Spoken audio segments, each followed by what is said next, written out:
maasim na ugali mo!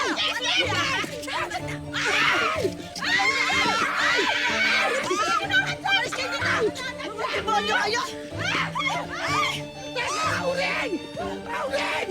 Ano?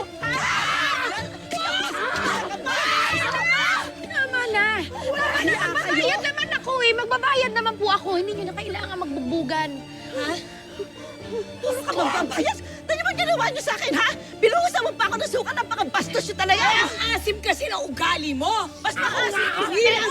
Tama na! Sana ako na Nika, sandali! Ano ito? Oh! Tumigil kayo! Ano ba? Kapitanan siya! Ate, napakasama na ugaling tong tsona na to! Ako na naman! Ano ba? Pahinga ako dito, ha? Sinugod-sugod ako ng mga yan, eh! Teka lang, magkakabarangay kayo eh! Ano ba? Pwede naman to pag-usapan. Tayo na sa barangay hall.